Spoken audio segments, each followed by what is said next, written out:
Pada awal tahun 40-an, dunia sedang dilanda perang besar. Perang ini kita kenal sebagai Perang Dunia Kedua. Di satu sisi Samudra Pasifik ada Jepang, sebuah negara pulau yang kuat. Jepang ingin menjadi pemimpin di seluruh Asia. Mereka membutuhkan banyak sumber daya alam, seperti minyak dan karet, untuk mewujudkan impian itu. Sumber daya ini banyak terdapat di negara-negara Asia Tenggara. Jepang pun mulai memperluas wilayah kekuasaannya dengan cara menduduki negara-negara tetangganya. Mereka percaya ini adalah takdir mereka untuk memimpin Asia. Di sisi lain, Samudra Pasifik, ada Amerika Serikat. Amerika adalah negara besar dan kaya. Awalnya, Amerika tidak mau ikut campur dalam di Eropa atau Asia. Mereka lebih suka berdagang dan hidup damai. Namun, tindakan Jepang membuat Amerika khawatir. Amerika melihat Jepang semakin agresif dan mengancam perdamaian di kawasan Pasifik. Amerika juga punya banyak kepentingan ekonomi di Asia. Mereka tidak suka melihat Jepang menguasai semuanya.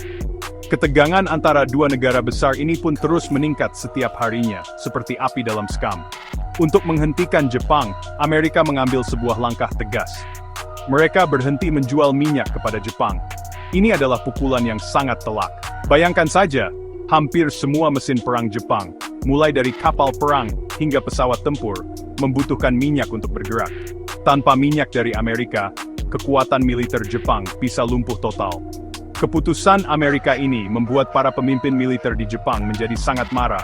Mereka merasa Amerika sedang mencoba mencekik negara mereka dan menghalangi cita-cita besar mereka. Situasi menjadi semakin genting. Jepang merasa tidak punya pilihan lain.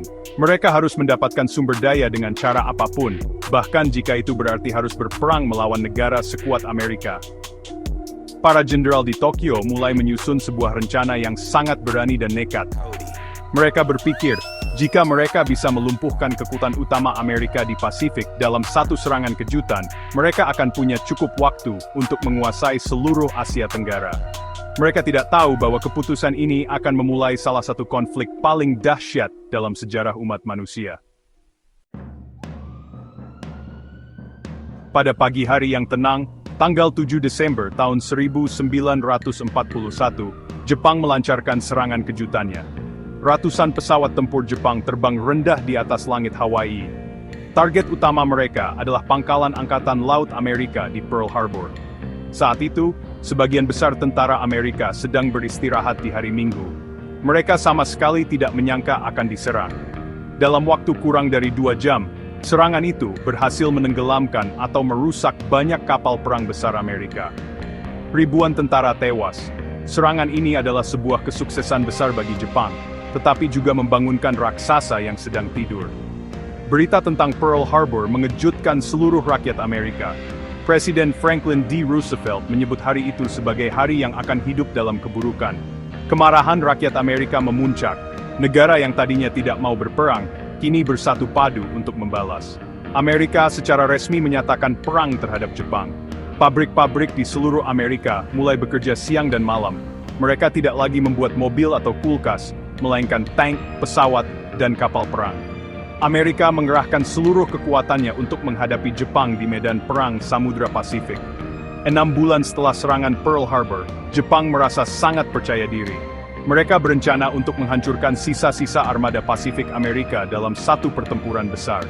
Tempat yang mereka pilih adalah sebuah pulau kecil bernama Midway. Jepang mengirimkan armada kapal induk yang sangat besar dan kuat. Mereka yakin kemenangan sudah di depan mata. Namun, mereka tidak tahu satu hal penting. Amerika telah berhasil memecahkan kode rahasia komunikasi militer Jepang. Amerika tahu persis kemana dan kapan Jepang akan menyerang.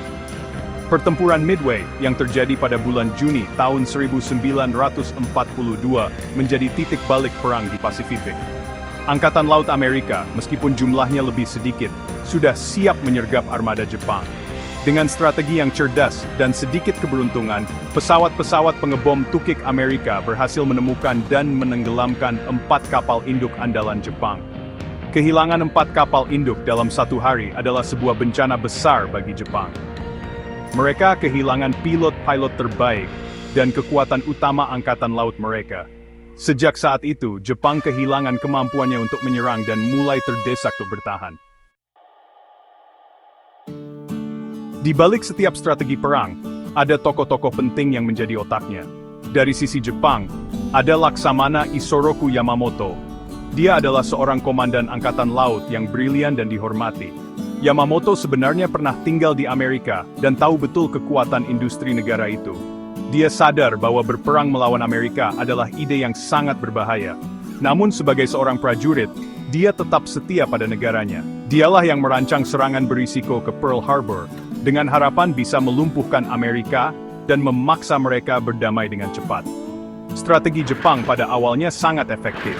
Mereka mengandalkan serangan kejutan dan kecepatan. Taktik ini disebut Blitzkrieg atau perang kilat di lautan.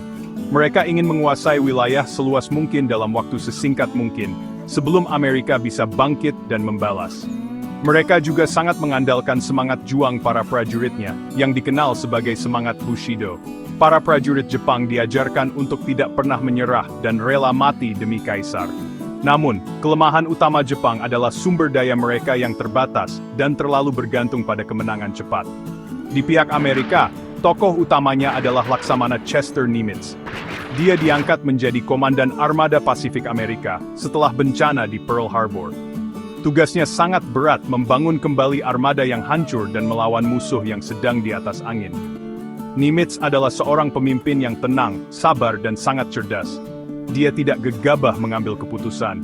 Dia sangat pandai dalam memanfaatkan informasi intelijen, seperti hasil pemecahan kode rahasia Jepang, untuk merencanakan strategi yang efektif dan meminimalkan kerugian di pihaknya.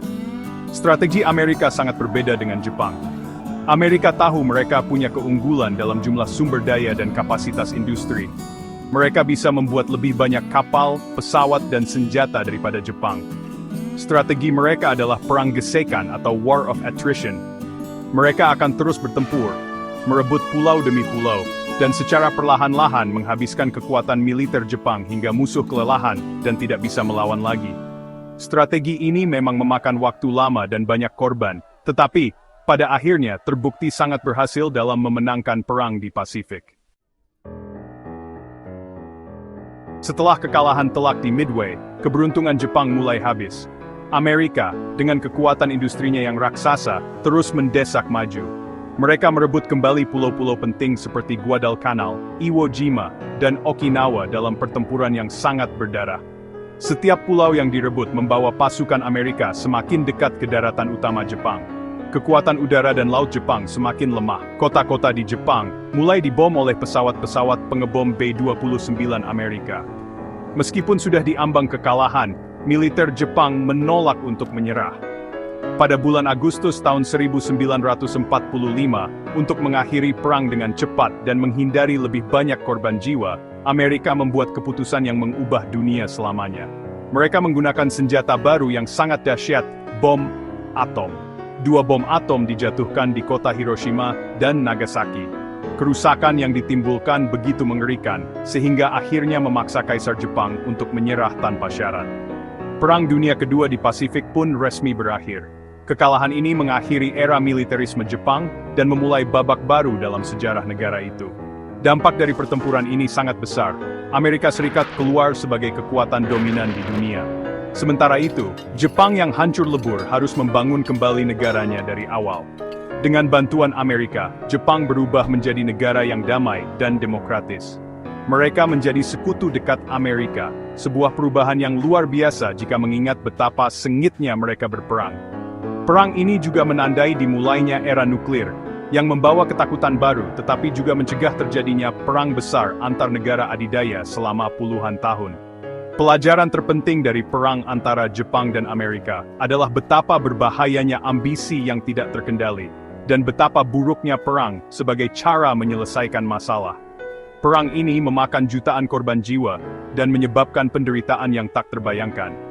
Kisah ini mengingatkan kita bahwa komunikasi dan diplomasi jauh lebih baik daripada pertempuran.